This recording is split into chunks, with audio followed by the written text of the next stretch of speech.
Sveiki, esu Sandra Jakulienė, Remax kompanijos nekilnojamojo turto brokerė. Aš dirbu su žmonėmis, kuriems reikalinga profesionali pagalba parduodant jų nekilnojamąjį turtą Vilniuje.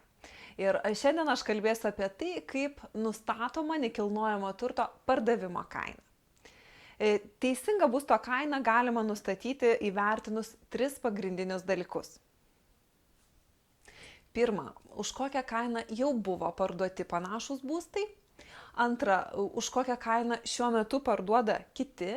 Ir trečia, kokia yra tokio būsto kaip jūsų paklausa šiandien. Dažnai mano klientai, bandydami nustatyti kainą patys, suklysta įvertindami tik vieną kriterijų, tai yra dabartinės pardavimo kainas internete.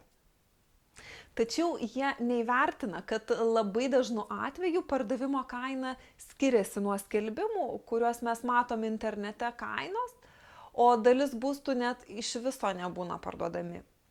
Taigi mano patarimas, jeigu norite greito ir sėkmingo savo nekilnojamojo turto pardavimo, būtinai pasidomėkite jau įvykusiais panašiais pardavimais bei tokio kaip jūsų būsto paklausa. Na, o jeigu jums reikalinga pagalba dėl pardavimo kainos nustatymo, kreipkitės į mane žemiau nurodytų telefonu arba tiesiog užpildykite užklausą. Aš suteiksiu jums naudingą informaciją, kad jūsų pardavimas būtų sėkmingas. Iki.